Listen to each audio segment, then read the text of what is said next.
badass. We'll pause right there. Taking a ride in a 1967 Bell UH-1, the Huey helicopter, was a very exciting experience. I want to take you back to the beginning of this video where we were visiting an extremely special place. Let's dig right in. Or I even knew you were coming out here. Oh, badass, yeah, man. I was like, oh, I've watched his 300 Blackout review. Very cool. So where are we today? We're at the American Honor Foundation in Ocala, Florida. So it looks like a big building. What's in here? What do you guys do at the American Honor Foundation? It's American aircraft from the Vietnam era, from World War II also. Mostly it's one of the largest aviation collections that is still functioning and flying today. So you've got a bunch of old warplanes that are in beautiful shape. Yes, sir. And you guys still fly them. You don't just stare at them. Everything flies and functions that you're going to see in here. More likely to turn the key in a plane and get it to start than a car here. That's amazing. So you and your father run this organization? Yes, sir. It's me, my dad, and my mom, as well as we have Patrick Jenkins. He's the manager of the Jumble Air property, which is where the museum resides. Very cool. Oh, wow.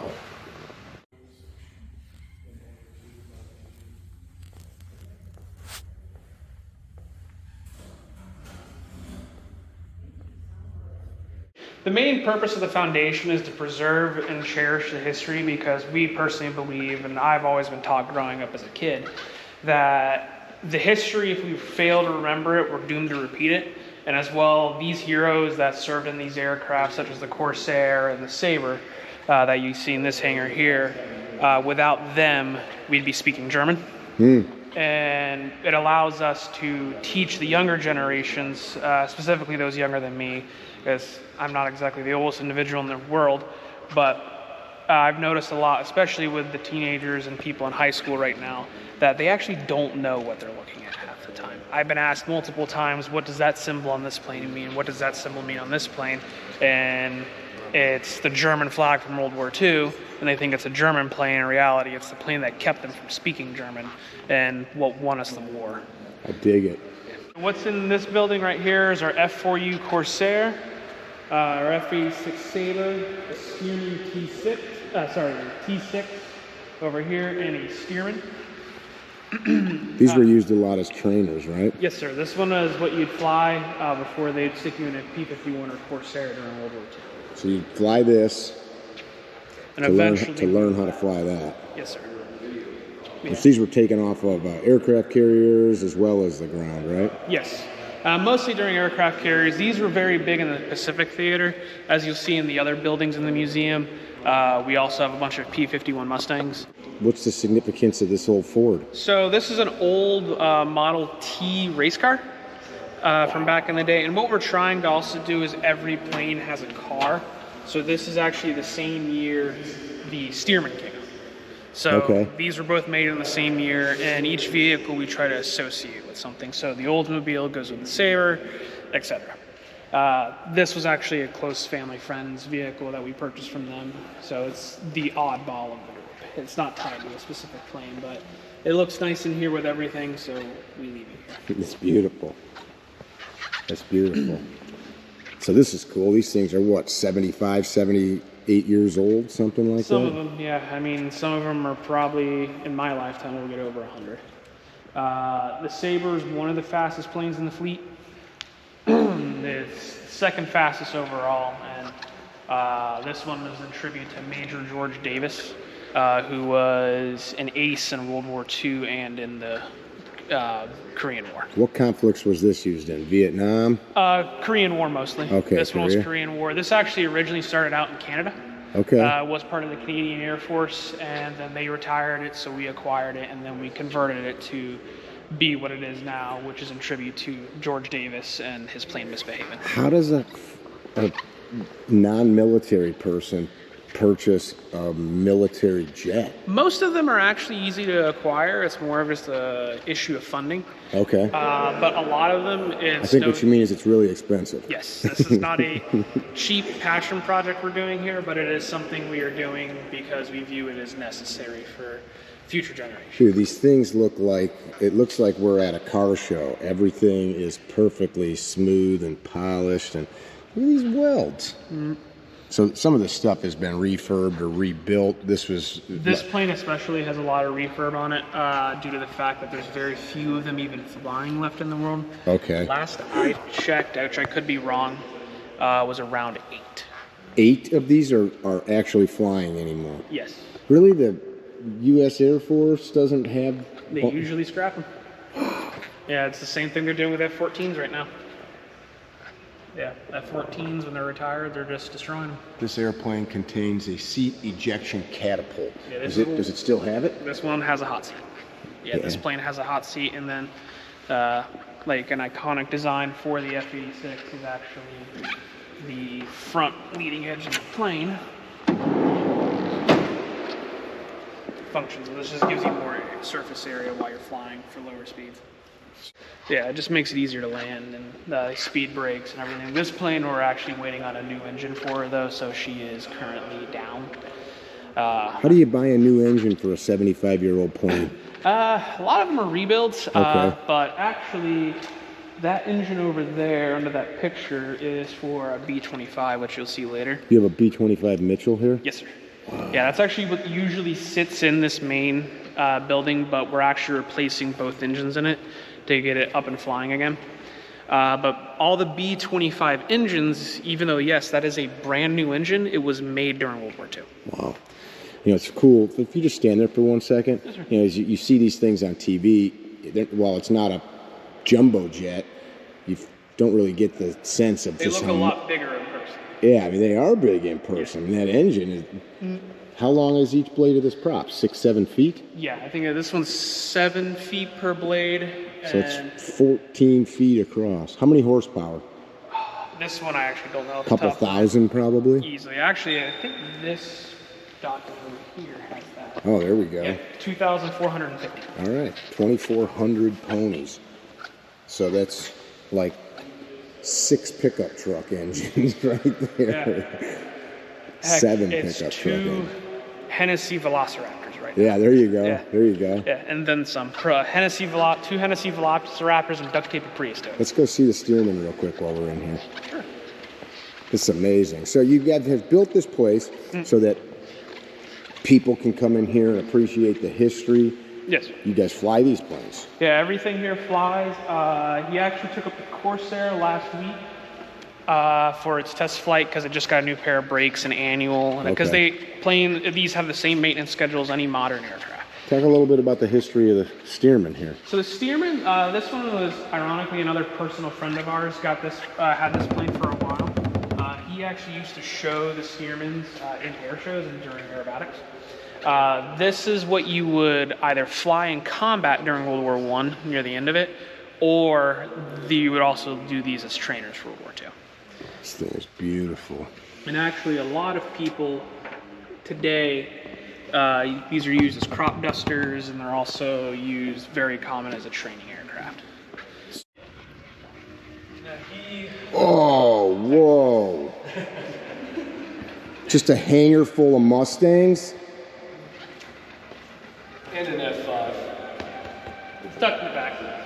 Which actually you want to do Air Force. That's Holy shit. Just walking past everything. It's dark horse back here dragging us back. That's amazing. Holy crap. I wish you guys were here. You gonna learn to fly that? Eventually. Yeah? Yeah, we're currently waiting for some avionics to get updated in it. But Bob's getting his training. I got a long ways before I can fly that, though. I got a couple thousand hours I have to get. So you guys have 5 Mustangs in here? Yes, and the 6th one's actually over in the maintenance hangar right now, which is ironically our most iconic plane that's here, which is Old Crow, which was flown by Bud Anderson, who was the last living triple ace from World War II. Wow. But he unfortunately passed away last year. So I'm noticing some things as I'm standing here on old 6-shooter. This has 4 kills So 6-shooter, I'm not certain on the history of that one. I think that was more of like an air show display piece. Okay. This one's actually going to get repainted here soon to Ace's plane from World War II called Killer. Then we have, which one's this one? So this one originally was called E Pluribus Unum. Same thing, its kill marker isn't accurate. This was a... okay, so kill marker on these ones not accurate either? Hold on one second, say that again. Tigers, Rebel, and Gen, the 3 on this side of the building, are all accurate. All right, why don't we look at those then? Okay. These things were frickin'... Yeah, so this one was flown by Bill Lyons. Bill Lyons? Yes, and he actually named his plane Tiger's Revenge after his brother who died in the war. So his brother's nickname was Tiger, probably? Yes, and so he named it Tiger's Revenge after his brother. And then the Rebel has 4.5, so as an assist. His wingman shot down, which depending on who you ask, he should have been an ace, but he said no, so that's what we go by. I personally think he deserved it, and his wingman said he deserved to be an ace. But that was Captain Joe Joyner. He lived in Austin, Texas until, unfortunately, last year, but he would call us every year on Christmas Day, which was his birthday, and ask how his plane's doing. How's my plane, boys? Yeah, and that's how we view it, is if it was like, it's either in tribute to them or it was their plane that's in combat, we view it as their aircraft. So, you know, if their family or them want to come out and see it, interact with it, we'll drop what we're doing and let them. I mean, it's... You know any specs on these planes? All of these have the Merlin engine in them, and actually the Rebel for a long time held the record for the highest altitude ever set by a propeller-driven aircraft. Wow. Do you know what that was? It's just over 40,000 feet. Wow. Yeah, I mean, it's going straight up. Once it got to that altitude, it just went straight back down. Yeah. Was there oxygen in these planes? Yeah, you can have oxygen put into them in a tank. We don't use it that often. Most of the time we're flying, we're under 12,000 feet in them, or we'll occasionally go above 12,000 for some altitude, because these planes, the only downside beside, there's no air conditioning, and that glass cockpit gets real hot real fast.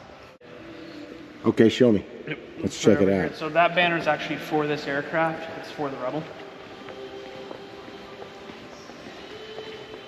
I saw Gentleman Jim on your website as I was looking. Yeah, Gentleman Jim was the squad mate for Old Crow, which that's was flown by Chuck Yeager. The engine was 16, so just 1,700 horsepower. Wow. Yeah. Yeah, but this is also, we almost have every version of a Mustang here, because we have D models, CF models, and the maintenance hangar is a B model. Ironically, Jim and Crow were restored by Jack Roush of Roush Motorsports. Oh, really? Yes, he's actually very big into the P-51s. Didn't know that. Yeah. I guess if you're into hot rods, it doesn't get much more hot rod than that. Yeah. You know, it's like, my dad drives a Mustang, so does mine. Yeah. So this is a Northrop Grumman F5. It is the fastest aircraft in the fleet, and it is also the only one we have here with afterburners. How fast did an F5 go? Or can they go? Mach 1.6, 1.5. So this will easily break the sound barrier. This one, we got it repainted, because when it first came here, it had more navy colors to it. It actually still has the landing hook on it, so it can land, in our opinion anyways. And they actually still use these in our military today. For example, if somebody's becoming a fighter pilot, to fly an F-35, an F-14, F-22, this is the first thing they fight. They put you in one of these. No, they put you against one of these. Oh, against it. Okay, yeah, this is the op for. Yeah, this is they're still used a lot for opposition. And actually, the old Top Gun, this is what they used for all the Russian jets. Okay, yeah, this is what they were using as like a MiG lookalike. Yes. But the reason they still use them today for opposition forces, they are very fast, and when they are painted gray, they are very hard to see in the sky. Yeah, they're really agile, aren't they? Yeah, well, the big reason is if you actually stand next to Eleanor here and look towards the jet, that coming at you at over 300, 400 miles an hour, it's kind of hard to see. Yeah, she's sleek. That's amazing. But she's a little speed demon because my personal plane has a top speed of 170. This thing falls out of the sky at 170 knots. Yeah, those wings are not making much lift. It has a drag. That's a rocket ship.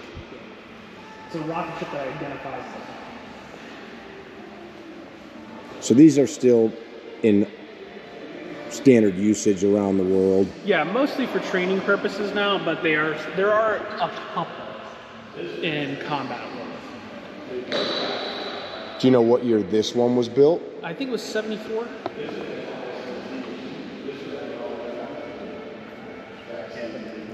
Yeah, this one was mostly used as a training role for most of its military service career. You've got 2 badass Mustangs in here. This one actually was in SVT's magazine.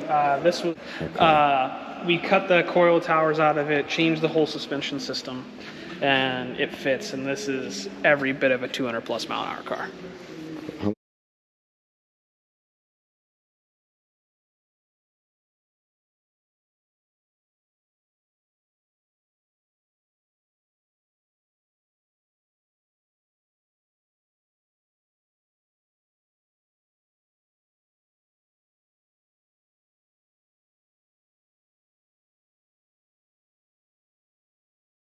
What? I'm taking pictures. What are you doing? I'll take a picture of you taking a picture of me. Wow.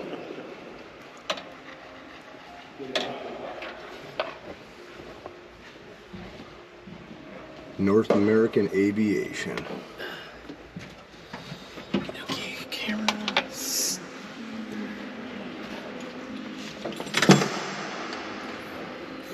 You don't get sick of the dog and pony show? No? I learned something every time I come in. What'd you learn today? Nothing yet. Not yet. Yeah, I did. What are those? They're the radar. So that's actually a modern piece, so that wouldn't have been in here during the war. Actually, the seat's not even in here if it was a warplane. We are missing one Mustang. She's currently getting repainted right now. Her name's Geraldine. Geraldine is configured to spec how it was for World War II. Oh, wow. So she doesn't have the back seat. She has the armor plating, everything. This is kind of how most of the Mustangs you see flying nowadays are, is the back seat with very little in the back. How did you get in there? You just gotta... So the back seat, you actually pull these pins out, and then... Yeah. So, like, you can put a stick in. So you can have another stick down there. Yeah, and that's like your speed controls. It's very minimal. It's enough to... Oh, hey, enough to be able to... The guy in the front seat had a heart attack. Yeah. You can get her home. Yeah, I can not fly into a mountain. So, if you want to hop in... Yeah. So, here, I'll Where do I put my feet? So you'll step on the seat. Step on the seat? Yep. And then you'll put your left foot there and your right foot there. I'm afraid to touch you. You got a bunch of modern stuff in here too. Yeah, this is a more modernized cockpit, so this one can fly like IFR. Jim, I think, is still very original. Phones? You guys had cell phones? That's actually for your headset. I'm just kidding. I'm just kidding. This thing's got Bluetooth. Does it really? So you can listen to music while you're flying. It's got to be so loud in here. Yeah, it is. If you don't have your, we use Bose noise cancellings in here, and it's still enough to where it rattles your teeth. It's got to be. Yeah, but I mean, just power for days. Yeah, I mean, there's your trim controls, your stick, your throttles, your propeller pitch. And actually, to close the canopy, you take that and you go forward. So if you want to actually close the canopy... How do I do it? Just crank it? Yep, just crank it. It's like closing the windows on a Hulk sports car. See you later. Oh, that's pretty cool. I'm alone inside of a P-51 Mustang. Wow, everything here is just so mint.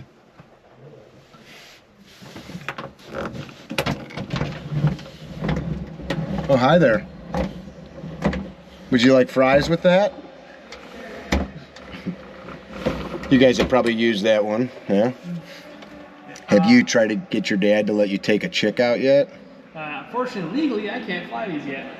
Legally is a fun term. Did you ever see the movie Iron Eagle? No, unfortunately. What the...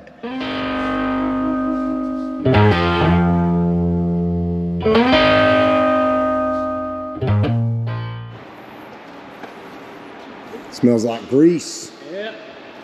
So everything on this side's Vietnam era. Sorry for the clutter.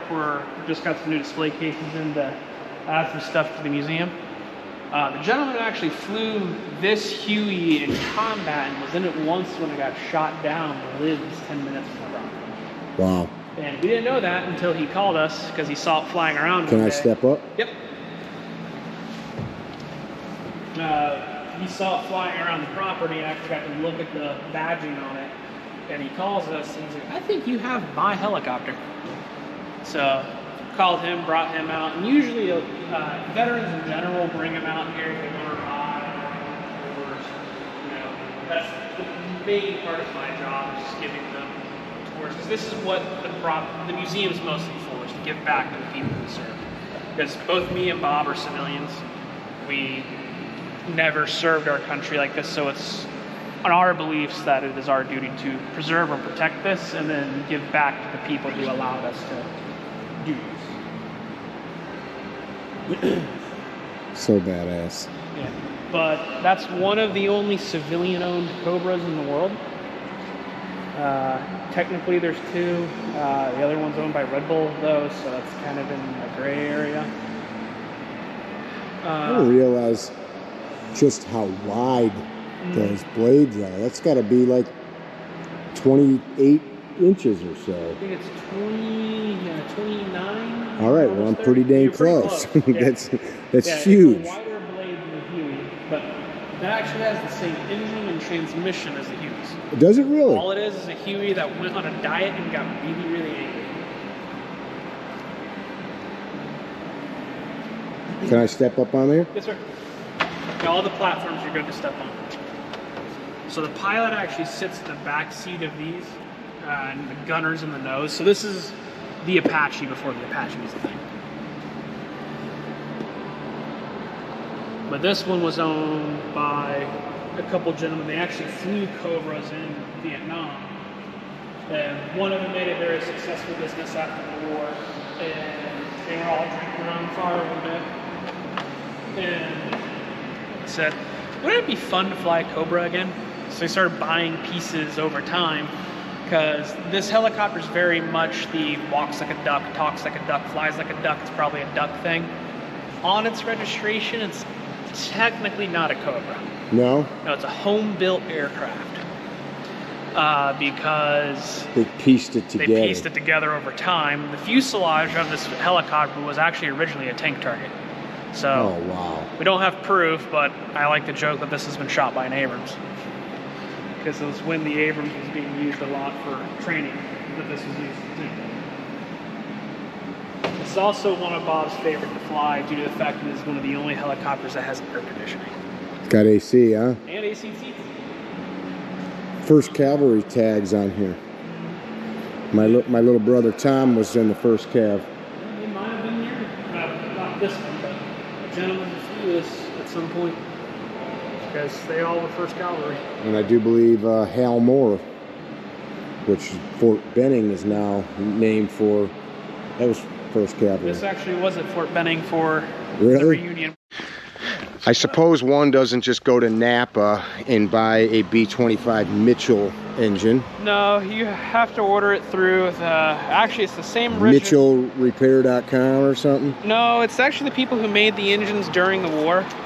They made so many of those engines during the war. Any current B-25 engine you purchase today was made during World War II. That's pretty They just put them on a intense. shelf, they pull them off, they go through them, replace anything they need to, run them once, crate them up, and send them to us. So you guys remember the story of Doolittle's Raiders? No. So Doolittle ran those planes over to Japan after Pearl Harbor. These were the planes. That's effing cool. So this is where they fix all the stuff I break. You go run it and trash it. And, Break it. so what's the significance of this one? So it's a J model. J? It's, yeah, it's got full guns in the nose. It's really, as it fought in the war, like you can go ahead and climb in the back of it. So this one fought in World War II. Yeah, this was it was the Pacific Theater, so they had Pop Rice and put guns in the front of it. Okay. But yeah, take a look inside there. It's kind of dark, but there's a flashlight. I got one. You got one? Real men carry flashlights, sir. So it really hadn't been converted for giving rides. It's kind of... Holy crap.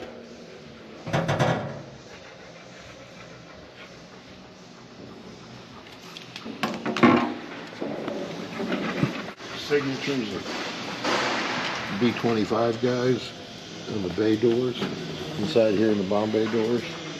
You know, So these were dudes that... that you fought, you know, some B-25. May I see your light real quick? I handed mine off to the kid. Oh, wow. So these were not just some people signing their name. These were guys that were off B-25 guys. Fighting. Wow. And of course, all this ordnance is just for show, but this is what it would have looked like in here. North American Aviation, Kansas City. It blows my mind the things that we came up with so quickly in such a short amount of time. Yeah. And then they made them work, and then how many years later? What is this thing, 80 years old? Yeah. And it's here she still works. I mean, of course, you're doing maintenance on it, but... Yeah, you got to do the annual every year, so it's kind of getting all the maintenance. No computer-aided drafting. No computer modeling. Just dudes and paper. So this one's the one they put all the guns in the front of it. It's got Pop Rice, he was a World War I guy, just re-enlisted World War II. But he's the one that put all the guns on the front of the B-25. Holy smokes, that's a lot of guns. Yeah, it had a bunch of firepower. So, what were you telling me about this airplane? So it's a B model. It served out of Bartow, Florida. A B model Mustang. Mustang, yes. Built in 1943. And it served in Bartow, Florida. The guy, Dean Gilmore, was the pilot. He did a tour in Italy, came back, and they assigned him to train fighter pilots in Bartow. And he was in this aircraft with a flight of 4, and they were learning how to strafe ground objects over Lake Louise. And something happened, and he went into the lake, and he died. Some people were fishing on the lake when he was strafing it, of course. And we wouldn't do that today. But that's just down the road from here, right? yes, right outside of Orlando. And they pulled his body from the wreckage, and they left the plane because it was 1944 when he died during the war. And then it sat there for 60 years. Buried in the lake. Yeah, just sit. This was in the lake. In the lake for 60 years. So then the water table got low, and somebody saw a prop, so they called the sheriff's department and said, hey, there was a plane that crashed in the lake. The sheriff went out and recovered it, and they realized, oh, this is a Mustangs from the war that got left here. And then Jack Roush actually acquired the wreckage, and he restored this as Old Crow. So it's actually pretty neat history right here in Florida. So this thing sat underwater in Florida for 60 years?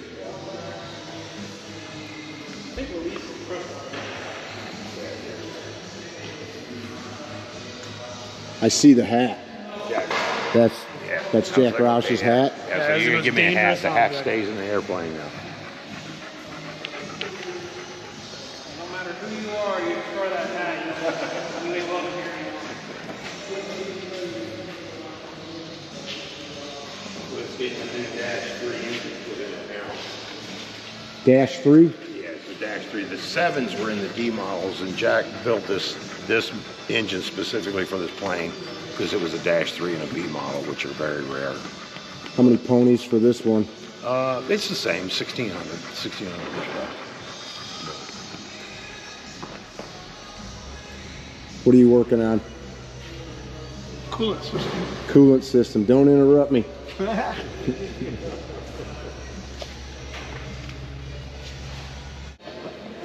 What are you doing to this one today? We're doing the 100-hour inspection on it, Okay. the yearly inspection, so it requires going over the whole airplane, checking everything.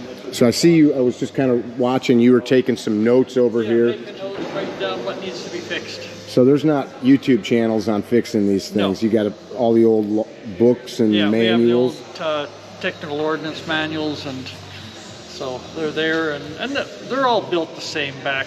You know, these 80-year-old airplanes, they're all the same concept with the radial engines, so a few difference in systems, but, you know, it's just a different jigsaw puzzle. Any special tools that you have to have that don't exist nowadays or anything like that? Well, they made them once, so we can make them again. And we have the capabilities of making tools a whole lot easier. Do you work on any new planes at all? No, No. no, they got to be 80-year-old or older. To work on? No, New- just that's my preference. Okay. I spent my whole You career just- with this You just, stuff. yeah, okay. You know, okay. I've done, you know, modern general aviation aircraft, you know, in the 80s and 90s, but I prefer how this does working old on stuff. this stuff compare? You're working on a man's airplane on this one. Man's airplane. Yeah. So what are you actually getting into right now while you're over here? I saw you with a light. Yeah, I'm just looking at everything, checking all the exhaust stacks, looking for leaks or cracks, bonding wires that are broken, missing, you know, loose bolts. So you See just this bolt here? This one's loose. Need to tighten that up. okay, and that I'm sure that bolt has a torque spec. Yes. So you're gonna go grab a torque wrench and retorque that. Do Yeah. you note that you did that? Yes. So you somewhere note that, Yes. I don't know what this part's called, but you Yeah. make a notation that exact Yeah. nut was retorqued. Yes. Do you write down what you torqued it to? No.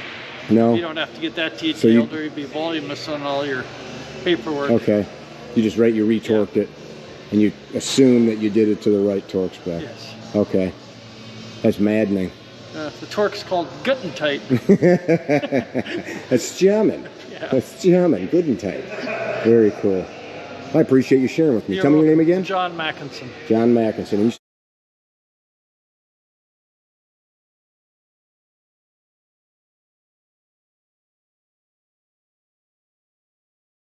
Helicopters without oil don't last long. say that again? Helicopters without oil don't last They don't last very long. Skipper, close the hangar.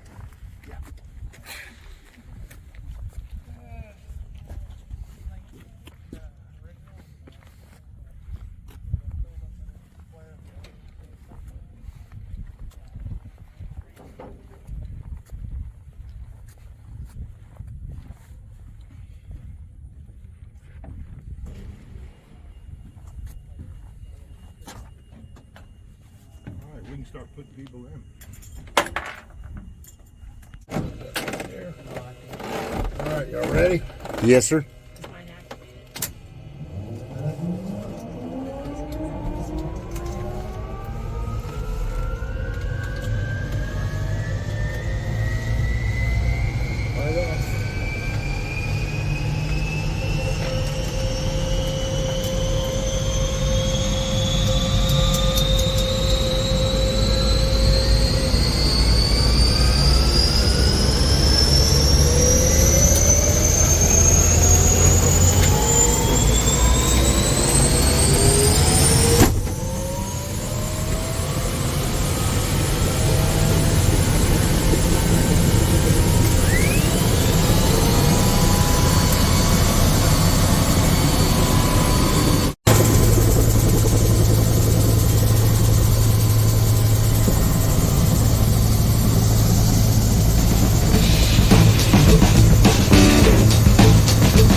this U.S. Army Huey. U.S. Army Huey served in Vietnam from 67 through the end of the war.